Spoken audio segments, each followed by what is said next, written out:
তো এই যে হচ্ছে আমাদের সব পার্সেল। তো সবার ফার্স্ট তুমি এটা আনবক্সিং করো। আমি আনবক্সিং করব।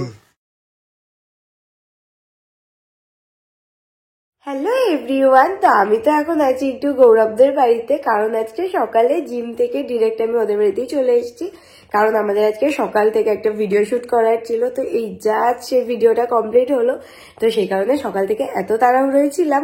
আর আরেকজন তো এখানে আবার বসেছে একটু ফাইনালি ফোন ঘাটাঘাটি করতে। তো একটু কি বেশি হাঁপিয়ে গেছো?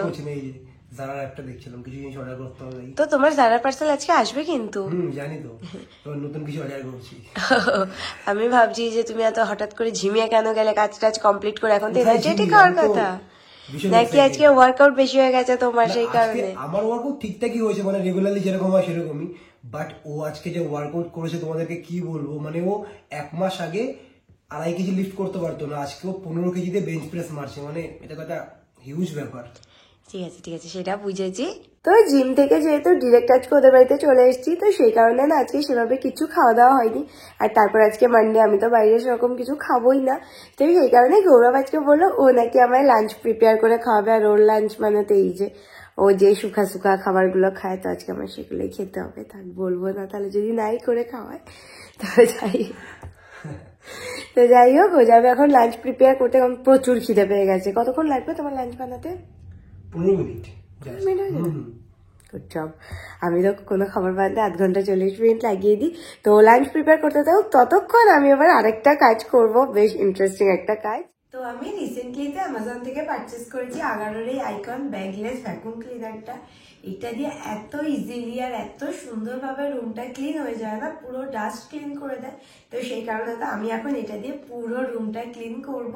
আর এটা তো একদম কম্প্যাক্ট আর ছোট্টখাট্ট, বেশ সুন্দর দেখতে একটা ভ্যাকুম ক্লিনার।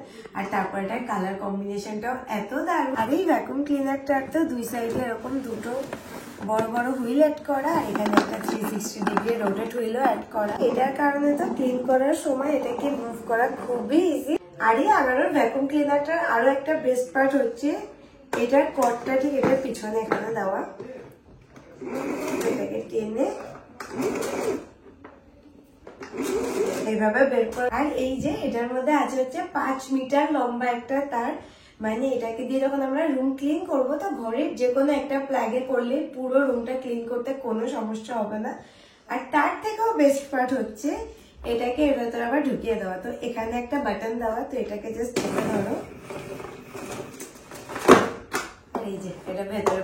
তো এটা হচ্ছে ভ্যাকুম ক্লিনারের সেকশন সেটিংস নব। তো তোমরা তোমাদের দরকার মতো মিনিমাম টু ম্যাক্সিমাম রেঞ্জের মধ্যে এটা সেটিংস করে নিতে পারবে। আর এটা হচ্ছে ভ্যাকুম ক্লিনারের 360 ডিগ্রি সুভেল হোস। আর এটাকে ভ্যাকুম ক্লিনারের মেন বডির সাথে লক আনলক করা খুবই ইজি। অ্যান্টি ফ্লোর ব্রাশ আর বাদবাকি এক্সটেনশন এন্ড অ্যাক্সেসরিজ গুলোকে এই সুভেল হোসের সাথেই অ্যাটাচ করতে হবে। এই ভ্যাকুম ক্লিনারটার সাথে একটা এক্সটেনশন রডও দেওয়া আছে, যেটা ঠিক এতটা লম্বা। ভ্যাকুম ক্লিনারটার মেন বডির সাথেই এক একটা পার্ট ছোট ছোট করে অ্যাটাচ করে নিলেই ফুল ভ্যাকুম ক্লিনারের সেটআপ করা তো ডান। তো এই ফ্লোর ব্রাশটা দিয়ে তো ফ্লোর ক্লিন করা খুবই ইজি, খুব ইজিলি গ্লাইড হয়ে যায়। আর তার সাথে সাথে প্রত্যেকটা যেখানে যা নোংরা থাকে, ইভেন যেগুলো আমাদের চোখেও পড়ে না, সেগুলো এটা খুব তাড়াতাড়ি ক্লিন করে দেয়। আর এটা হচ্ছে ক্রেভিস নোজেল, তো যেখানে ন্যাচারালি আমাদের হাত পৌঁছায় না, লাইক ওয়ার্ড্রপের নিচে সোফার কর্নারে, তো সেখান থেকে এটা দিয়ে খুব ইজিলি ডাস্টগুলোকে ক্লিন করে নিয়ে আসা যায়। আর এই ভ্যাকুম ক্লিনারটা সেকশন পাওয়ারটা এতটাই হাই যে এটা অনেক দিন ধরে ঘরের কোনায় জমে থাকা ধুলো ময়লাগুলোকেও খুব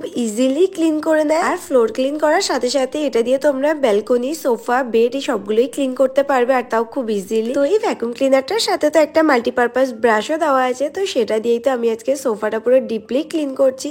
আর এই ব্রাশটার সাহায্যে সোফার কর্নার থেকে শুরু করে সোফার উপরের পার্টগুলো প্রত্যেকটাই খুব ডিপলি ক্লিন হয়ে যায়। আর এটায় থাকা হাই সেকশন পাওয়ারের জন্য তো যে কোনো কার্পেটের ভেতরের ধুলো ময়লাগুলোকে খুব সুন্দর করে ডিপলি ক্লিন করে নিয়ে আসে। আর পুরো বাড়ি পরিষ্কার করার পরে তো ভ্যাকুম ক্লিনারের মধ্যে ডাস্টগুলো ক্লিন করাও ঠিক এতটাই ইজি। তো আগারোর এই ব্যাগলেস ভ্যাকুম ক্লিনারটা তো একদম মাস্ট বাই একটা প্রোডাক্ট। তো এটা দিয়ে তো রুম, সোফা সবকিছু একদম সুন্দর ভাবে ক্লিন হয়ে গেছে। তো বাড়ি প্রপারলি ডাস্ট ক্লিন করার জন্য তো এই ভ্যাকুম ক্লিনারটা একদম পারফেক্ট আর একদম কম্প্যাক্ট একটা প্রোডাক্ট। তো আগারোর এই আইকন ব্যাগলেস ভ্যাকুম ক্লিনারটা আমি তো পারচেস করেছি অ্যামাজন থেকে, আর প্রোডাক্টের লিঙ্ক আমি ডেসক্রিপশন আর ফার্স্ট কমেন্টে দিয়ে দিয়েছি, তো তোমরা চেক করে নিও। তো আমার তো ভ্যাকুম ক্লিনার দিয়ে রুম ক্লিন করতে করতে আড়াইটা, সেটাই তো এসে দেখতে পাচ্ছি। তো কি বানিয়েছো এটা? এটা হচ্ছে পনির ফ্রাইড রাইস। আচ্ছা, এটার মধ্যে আছে গাজর, ক্যাপসিকাম, রাইস এন্ড পনির। আর আছে হচ্ছে কি চিলি ফ্লেক্স আর ব্ল্যাক পেপার। চিলি ফ্লেক্স কি আমি একটু ঝাল ভালো খাই তো সেই কারণে? আদারওয়াইজ আমি চিলি ফ্লেক্স খুব একটা ভালো খাই না, তো খাই বলে চিলি ফ্লেক্স অ্যাড করলাম। আর আমি তো এটা most of the time chicken দিয়েই বানাই, বাট আজকে যেহেতু সোমবার ওর ভেজ, তো সেই কারণে পনির দিয়ে বানাচ্ছি। ঠিক আছে, হয়ে গেছে। তা আমিও আজকে এটা দিয়ে লাঞ্চ করব। তো আমাদের লাঞ্চ তো রেডি, এই যে। আর আজকে যা খিদে পেয়ে গেছে না, মানে সেই সকালবেলা ওয়ার্কআউট করার পর থেকে এখনো পর্যন্ত প্রোটিন ছাড়া পেটে কিচ্ছু করেনি। আর তো সেই কারণে তাড়াতাড়ি করার জন্য ইনি আবার আমাকে অ্যাভোকাডো কেটে দিয়ে হেল্প করছে। কিন্তু অ্যাভোকাডোটা দেখো সাইডটা, এ বাবা দেখি সাইডটা নষ্ট হয়ে গেছে। ওই সাইডটা বাদ দিয়ে সাইডটা কাটি। আমাদের তো এরকম অ্যাভোকাডো দেয় না। না না না, আসলে আমার মনে হয় এটা অল্প ছিল তো, কোনো কারণে ওদের ওখানে থাকতেই খারাপ হয়ে গেছিল। সাইডটা খাওয়া যাবে না। আর গৌরবের এই পনির ফ্রাইড রাইস দেখে আন্টি বলছে যে এর মধ্যে ডিমের ঝোল দেবে কিনা। কারণ মা বলছে এরকম শুকনো শুকনো নাকি খাওয়া যায় না। এরকম শুকনো শুকনো খাবে না, এরকম ডিমের ঝোল দিয়ে ইয়ামি ইয়ামি। বাট আমার জন্য এটাই পারফেক্ট। কি বলো? ডিম খা সেটাই, এবার বেশি ভালো লাগবে না বলো খেতে? না না, এই তো প্রোটিন আছে, আর ডিমের দরকার নেই আজকে। আর চন্দ্রানী আজকে মার জন্য ওর মতো এই যে সেম জলের বোতল নিয়ে এসছে, কারণ মা না জল একদম কম খায়। তো মাকেও বলেছে যে প্রত্যেকদিন এরকম 2টো বোতল ফিনিশ করতে হবে। এই বোতলটা যেহেতু কালারটা বেশ প্রিটি কালার না, তো সেই কারণে আমারটা দেখতে একই রকম সেম কালারের। আর এইদিকে আর একজন মাথা নিচু করে চুপচাপ খেয়েই যাচ্ছে, মানে বেচারাকে আজকে হেলদি খাইয়ে আমি কষ্ট দিচ্ছি, তাই তো? মোটাও না, দারুণ ইয়ামি হয়েছে খেতে। এই কথাটা শোনার জন্য আমি বললাম কথাটা। সত্যি খেতে দারুণ হয়েছে, মানে দারুণ মনে হয়েছে হচ্ছে না? না যেটা নর্মাল ওই পনির ফ্রাইড রাইস, মানে এমনি যেমন ফ্রাইড রাইস মানে শুকনো শুকনো লাগে, সেরকম একটুও লাগছে না। কারণ কি বলতো, ভেজিটেবলের সব পিসগুলো না একটু বড় বড়, ড্রাই ব্যাপারটা কি একটু আছে বলো না একটুও নেই, সেজন্য ভালো লাগছে খেতে। আর ওটাকে কি বলে, রোজ বাড়িতে তাহলে লাঞ্চ এটাই হবে। এইসব আমার ডেলি ডাইজেস্ট হবে না, আমার দাদা রসানো বসানো ইয়ামি ইয়ামি। দেখ এখন পেট ভর্তি হয়ে গেছে, এই জন্য চুপচাপ খাচ্ছি। তো আমরা এখন একটু বেরোলাম, কারণ লাঞ্চ করার সময় আমার মাথায় কি ভূত চেপেছে, ওর নাকি আমার রুমের জন্য আজকেই একটা ড্রেসিং টেবিল দরকার। তো তার কারণ আমি জানি না। তো লাঞ্চ করার সময় না এই জিনিসটা আমি অনেকদিন ধরেই ওকে বলছি, বাট ওর তো কোনো আমার কথা শুনতেও ইচ্ছা করে না, আমার কথা ভ্যালুই দেয় না, পাত্তাই দেয় না। তো আজকে যখন শুট করছিলাম, ওর ঘরে একটা ড্রেসিং টেবিল নেই, ওর নাকি আয়না লাগে না, ও নাকি এমনি মুখে ক্রিম মেখে দেয়, ও নাকি এমনি চুল আঁচড়ে দেয়। আমি এতটা হ্যান্ডসাম, আমার কি আয়না দরকার আছে? হ্যাঁ আয়না তবুও দরকার আছে, তাহলে তুমি এই কথাটা আজকে বলতে না, বুঝলে? তো আয়নার দরকার না, না ইয়ার কি মারছি ওইসব না। বাট কি বলতো, আমার তো আয়না ছাড়া এত অসুবিধা হচ্ছিল যে বারবার নর্মাল একটা ছোট্ট আয়না বা আমার ওই কম্প্যাক্ট পাউডারের আয়না দিয়ে মুখ দেখতে হচ্ছিল। তো সেই কারণে আমি ওকে বলেছি যে আজকেই যাবো, এখন গিয়ে ড্রেসিং টেবিল পছন্দ করে কিনে নিয়ে আসবো। তো সেই কারণে এখন যাচ্ছে হচ্ছে ওর রুমের জন্য ড্রেসিং টেবিল কিনতে। ভালো লাগছে না বেশি?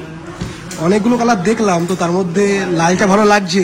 লালটা ভালো লাগবে, তোমার বেডের প্যাডিং এর কালারটা রেড, তোমার রুমে একটা আলমারি আছে রেড, এখন ড্রেসিং টেবিলের রেড হলে মনে হচ্ছে ওটাই থিম।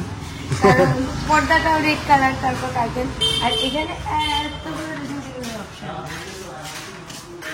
এইগুলো তো সেম আমার যেরকম, এটা তোমার মতোই একদম একই ডিজাইনগুলো, পুরো একটা একই রকম নেবো, দুজনের ঘর একই রকম কেমন লাগে, কিন্তু আমার এই ডিজাইনটা কম্প্যাক্ট একদম পুরো। এটাও না ভালো ছিল, বাট এই শেপটার জন্য এটা ভালো লাগছে না। এই শেপটা না একটু পুরোনো পুরোনো, আগে যেরকম এটা স্ট্রেট হলে এটাই নিয়ে নিতাম, এটা ভালো লাগবে। বাট এই জায়গাটা না ইউজলেস, এই বক্স আর আয়না হলে পারফেক্ট হতো, বাট সেরকম না। লালটাই বেটার। ওই সামনে ওটাই বেটার, ছোটখাটোর মতো কম্প্যাক্ট, দেখতেও ভালো, আর লাল তোমার একদম রুমের সাথে পারফেক্ট। তো এটাই ফাইনাল, ঠিক আছে। এটা অলমোস্ট আমারটা যেরকম সেরকমই, জাস্ট আয়নার ডিজাইনটা একটু আলাদা, মানে আমার হ্যাঁ, ওটা মানে আয়নাটা উপরে সেট করা, আর এটা হচ্ছে এই যে এটা কেটে ভিতরে আয়নাটা সেট করা। রেড আর হোয়াইট কম্বিনেশন।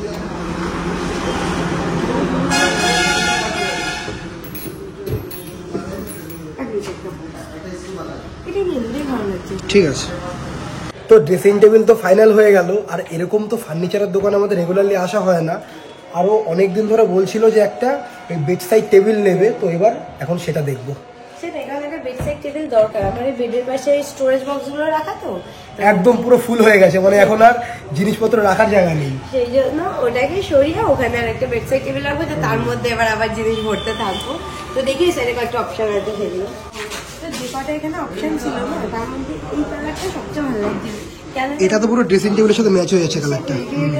দেখতেও ভালো লাগছিল না, বাট এটা একদম ছোট হয়েছে, মানে অ্যাটলিস্ট আমার বেড যদি এতটা হয় তার পাশে একদম নিচের দিক হয়ে যাবে। তো সেই কারণে ভাবলাম এটাই পুরো পারফেক্ট কালার হবে, কারণ তোমার ওই যে কি বলে ড্রেসিং টেবিল আর ওয়ার্ডরোবের সাথে পুরো ম্যাচ হয়ে যাবে। সেট প্রপার, তো সে কারণে এটাই নিলাম। এটা হচ্ছে একটা ড্রয়ার, বড় সরু উপরটা অনেকটা স্পেস আছে, আমার ল্যাপটপটা খাটের উপরেই পড়ে থাকে, অ্যাটলিস্ট এটা নিজস্ব জায়গা হবে ওর তাহলে। আর এই যে একটা বড় অনেকটা স্পেস আছে, যত জিনিসপত্র বাইরে আছে ধরে সবার মধ্যে ঢুকিয়ে দেবো। তাহলে একটু বলো যতটা ভালো লাগছিল এটা যদি একটা ড্রয়ার থাকতো সেটাই। তো এতক্ষণ ধরে তো ড্রেসিং টেবিলের কালার পছন্দ করতে করতে আমার পুরো মাথা যন্ত্রণা শুরু হয়ে গেছে। মানে কালার পছন্দ ঠিক না, যে কোনটা একটু বেশি ভালো লাগবে, হয়তো এটার সাথে এটা কম্পেয়ার করা বা এটার সাথে এটা বেশি বেটার নাকি। তো সেই কারণে এবার ভাবছি এখন একটু যাচ্ছি কফি খেতে। ওকে ও খেতে খেতে যাচ্ছিল না, চলো একটু কফি খেয়ে আসি। রাত হয়েছে তো কি হয়েছে, ঘুমাতে এমনিও লেট আছে, এখন কফি ছেলেবেলায় মাথা ধরেছে না, কফি খেলে অসুবিধা হবে না রাত্রে ঘুমাতে কোনো। তো সেই কারণে এখন গিয়ে খাবো দুজনে 2 কাপ কফি। সন্ধ্যেবেলা না ও কোনোদিনও কফি খেতে চায় না, মানে অলওয়েজ আমি কফি খাওয়ার কথা বলি, মানে কফিতে আমার কোনোদিনও না নেই, বাট সন্ধ্যেবেলা ও খেতে বারণ করে। আজকে ও নিজে থেকে কফি খেতে আসার কথা বললো, বাট আনফর্চুনেটলি আমরা যেই দোকানে কফি খেতে আসি বা যেই দোকানে কফি খেতে এখন আসলাম সেই দোকানটা বন্ধ। দোকানটাই বন্ধ, মানে ভালো লাগে না আসলে। হয় না কফি না, মানে চা কেমন আমি জানি না, চা খাই না, বাট কফি এমন একটা জিনিস, কফিটা না একটা প্রপার টেস্ট আসার ব্যাপার থাকে, যেটা সব জায়গায় আমাদের এখানে বিশেষ করে সব জায়গায় দিতে পারে না। তো এই দোকানে কফিটা আমরা এত ভালো খাই, মিল্ক কফিটা, ব্ল্যাক কফি বাদ দাও, ব্ল্যাক কফি রিয়ার কিছু জায়গায় স্টারবাকস ছাড়া ব্ল্যাক কফি পোষাবে না এমনি জায়গার, বাট মিল্ক কফিটা ভালো করতো। বাট এখন দেখে না ভাবছি আমার এখন কফি দরকার। ঠিক আছে, চাপ নেই, চলো বাড়িতে চলো, তোমাকে আমি আমার হাতের স্পেশাল সুন্দর করে কফি বানিয়ে খাওয়াবো। ঠিক আছে চলো তাহলে। হ্যাঁ ভালো, তোমার কাছে তো ডেভিড অফের কফি আছে না? কফি তো পেলে না, আর বাড়ি যেতে এখনো 10 মিনিট টাইম লাগবে, তো চলো আইসক্রিম খেতে খেতেই চলো। একদম কিছু একটা না খেলে না হচ্ছিল না, সন্ধ্যাবেলা কিছু একটা দরকার। আর তারপর আমার ফেভারিট মোমোর দোকানের সামনে দিয়ে যাতায়াত করছি, কি করা যাবে। তো কি কষ্ট রে, মোটেও কষ্ট নেই। তো এখন একটু মনে হচ্ছিল কিছু একটু চুটচাট খাওয়ার দরকার, তো ভালো আইসক্রিমটা কাজ হয়ে যাবে। তুমি খাবে না? তোমার থেকে 1 বাইট। তো ভালোই হয়েছে যে আরেকজন চকোবার এনেছে, তার কারণ আজকে যে কতদিন পর চকোবার খাচ্ছি, মানে তার কোনো ঠিক নেই। আমার তো মনে হয় যুগ পার হয়ে গেছে যে চকোবার আইসক্রিম খাই না। তো এই যে যাচ্ছে আমাদের ড্রেসিং টেবিল আর সাইড টেবিল। তো আমরা ভাবছিলাম কি যে আমরা মানে যাওয়ার আগেই হয়তো ওটা চলে গেছে, বাট দেখছি না, এখনো যাইনি। তো সবে যাচ্ছে, তো ভালোই হয়েছে, মানে আমরা আগে পৌঁছে যাবো, তারপর ধীরে সুস্থে আমাদের জিনিসপত্র বাড়িতে ঢুকবে। তো ড্রেসিং টেবিলটা তো আপাতত এই যে এখানে রাখা হয়েছে, আর হোয়াইট দেয়ালের পাশেই, তো এই জন্য কালার কম্বিনেশনটা এত ফুটছে রেড আর হোয়াইটের। তো আপাতত এটা এখনো পুরো ফাঁকা, কোনো কিছু গোছানো হয়নি, তো এরকমই আপাতত থাক। তো কালকে আমি ভাবছি এসে এটাকে সুন্দর করে গুছিয়ে দেবো, কারণ আরেকজন তো এটা গোছাবে বলে আমার মনে হয় না। তো বলো, কফি খেয়ে কি শান্তি? একদম, মানে কফিটা খাওয়ার সাথে সাথে মনে হচ্ছে কি বডিতে একটা এনার্জি এরকম বুস্ট দিল। এতক্ষণ বলছিল ঘুম পাচ্ছে, একটু ঝিমাচ্ছি, একটু মাথা ধরছে, আর কফিটা দারুণ হয়েছে, পারফেক্ট একদম। আর ও তো বললো মিল্ক কফি খাবে, তো সেই কারণে ওর জন্য মিল্ক কফি বানালাম, আর আমার জন্য বানিয়েছি হচ্ছে ব্ল্যাক কফি। আমার কেন জানি আমি একটু ব্ল্যাক কফি খেতে ইচ্ছা করছিল না, তো ভালো 1 কাপ না 1/2 কাপ মতো। ভালো খেতে না? দারুন। মা আজকে সোমবারে বাবার উপোস করেছে, তো তারই প্রসাদ। টকটক হয়েছে না একটু? তো এখন বাজছে 9টা, আর আমরা যাচ্ছি চন্দ্রানীদের বাড়ির দিকে। আর আজকে সারাদিনে না আমার বডিতে যত বেশি এনার্জি ছিল, তো এনার্জি এখন আরো বেশি বেড়ে গেছে, কারণ তোমরা তো জানোই যে আমরা শপিং করতে কত বেশি ভালোবাসি। আর আমাদের একটু আগে দাঁড়ার একটা পার্সেল এসছে, তো তার মধ্যে আমাদের বেশ কিছু দুজনেরই বেশ কিছু জিনিস অর্ডার করা ছিল, তো এখন গিয়ে সবার সেটা আনবক্সিং করবো। তো আমরা তো এই জাস্ট বাড়ি আসলাম, আর গৌরব তো এসে এখানে বসেও গেছে ওসব পার্সেল নিয়ে। আর কি বলতো, আজকের পার্সেলটা নিয়ে একটু বেশি এক্সাইটেড, তার কারণ তোমাদের তো আগের দিন আমি মিনি ব্লগে বলেছিলামই যে আমাদের একটা ট্রিপের প্ল্যানিং হচ্ছে। তো কোথায় প্ল্যানিং হচ্ছে কি হচ্ছে সেটা তোমাদের এখনো বলছি না। তো তোমরা যদি আইডিয়া করতে পারো আমাদের ড্রেস দেখে, তো তোমরা কমেন্ট সেকশনে জানিও যে দেখি তোমরা গেস করতে পারো কিনা। তো সেই পারপাসে আমাদের তো অলরেডি টুকটাক শপিং স্টার্ট হয়ে গেছে। আর গৌরব শপিং করবো, যারা থেকে অর্ডার দেবে না সেটা কি করে হয়। তো সেই কারণে ওর জন্য অলরেডি জিনিস অর্ডার করেও দিয়েছে, আর তার মধ্যে দেখে আমার জন্য একটা জিনিস আছে। তো কি আছে এখন তো সেগুলোই দেখবো। তো এই যে হচ্ছে আমাদের সব পার্সেল। তো সবার ফার্স্ট তুমি এটা আনবক্সিং করো। আমি আনবক্সিং করবো? আমি তো ভাবলাম আজকে পুরো আনবক্সিংটা তুমিই করবে। না, এটা তুমি করো, বাকি দুটো আমি করছি। আচ্ছা,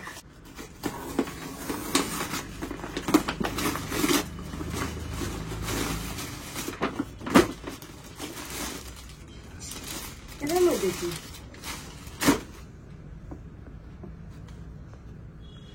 কেমন এটা? এটা কাট। তোমার পছন্দ না এরকম হাইনেক গলা? হ্যাঁ, কিন্তু তুমি তো এটার কথা আমার বলোনি। তুমি তো বললে একটা জ্যাকেট। আর একটা কি আছে দেখো। ও আমার স্ক্রিনশট পাঠিয়েছে, এটা জ্যাকেট, এটা জিন্স। ও আচ্ছা, আমি যেহেতু এখন কার্গো জিন্স গুলো পরতে ভালোবাসি তো সে কারণে। ইয়েস, পছন্দ হয়েছে? হ্যাঁ, কালারটা ভালো হয়েছে আমার এই কালারে। দারুন কালার। তাহলে আমি তো তুমি ছবিতে যেরকম দেখেছি তার থেকে অরিজিনালি কালারটা বেশি ভালো লাগছে। হ্যাঁ, কালারটা সুন্দর। আর ও রিসেন্টলি 6 পকেট যে কার্গো প্যান্টগুলো হয় তো সেগুলো পরতে খুবই পছন্দ করে। তো আমি ওকে অনেকবার বলেছি যে তুমি যখন এগুলো পরতে অনেক বেশি কমফোর্টেবল ফিল করো তো এগুলো আর কয়েকটা কেনো, বাজো কিনতেই চায় না। তো আমি যখন জারা থেকে অর্ডারগুলো করছিলাম তখন আমার এই প্যান্টটা এত ভালো লেগেছে, বিশেষ করে কালারটা এত সুন্দর, তো সেই কারণে ওর জন্য আমি অর্ডার করে দিয়েছি। ভালোই হয়েছে, তুমি দেবে বলেই আমি কিনে নেবো। তুমি তো ঠিক কিনেই দেবে। আর একটা জিনিসের স্ক্রিনশট ওকে পাঠিয়েছিলাম, তো সেটা এই দুটোর মধ্যে একটাতে আছে। মানে তুমি জানতে যে এটার মধ্যে এই দুটোই আছে? হ্যাঁ, আমি জানতাম, মানে ধরে বুঝতে পেরেছি। আর এটা কেমন হয়েছে? এটা মোটামুটি, এটা কি খুব একটা শীত মানাবে আমি সেটা ভাবছি। শীত না, তুমি তো এটা ভিতরে পড়বে না, বাফার জ্যাকেটের ভিতরে পড়বে। কোয়ালিটি যে দারুন। পাতলা একটু, কিন্তু আই থিঙ্ক গরম হবে। পাতলা হলেও হয় না, ভালোই হয়েছে। এখন পরবো না, এগুলো নতুন রেখে দেবো। ভারীটা লাস্টে খুলছি, আগে এটা খুলি। আচ্ছা, এটার মধ্যে আমার একটা জ্যাকেট আছে। হ্যাঁ, দেখেই বুঝে গেছো কালারে? ও আচ্ছা, কালার দেখলে তো বুঝতে পারবে। বাপরে, কত মোটা সোটা জ্যাকেটটা। একটা ফোলা ফোলা পাফার জ্যাকেট। হ্যাঁ, যেখানে যাচ্ছি সেখানে এরকমই দরকার। একদম মচু মচু লাগবে তোমার এটা পরলে। দারুন কিন্তু কালারটা দারুণ লাগছে, ফুল ডিপ ব্ল্যাক না? নেক্সট, আর এটার মধ্যে তাহলে একটা তোমার একটা আমার। এবার আমার যে জ্যাকেটটা বেরোচ্ছে সেটা আমার দারুণ পছন্দ হয়েছে, কালারটা দারুণ। তো এটা আমার না, এটা হচ্ছে মেজামের। বলো কালারটা কেমন? দারুণ লাগছে।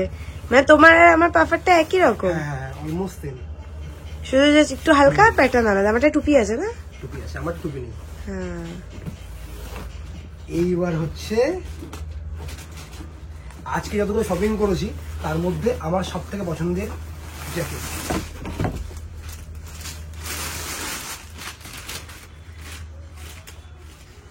এই যে ফ্রন্ট সাইডটা, এই যে ব্যাক সাইড। ভালো লাগছে। এটা হচ্ছে একটা bomber jacket, green colour. Green আইতে কি কালার? ক্রিম। ক্রিম কালার টাইপের, বেজ কালার। দারুণ না কালারটা? গ্রিনের সাথে কালার কম্বিনেশনটা ভালো লাগছে। তোমার পরে দেখি যে ফিটিংস ঠিকঠাক হলো কিনা। সেটাই, কারণ আগের বার কেনার পর তোমার অনেকগুলো সাইজ ইস্যু হয়েছে। এই কটা জিনিসই পুরো খাট ভর্তি হয়ে গেছে। সব বড় বড় না সব।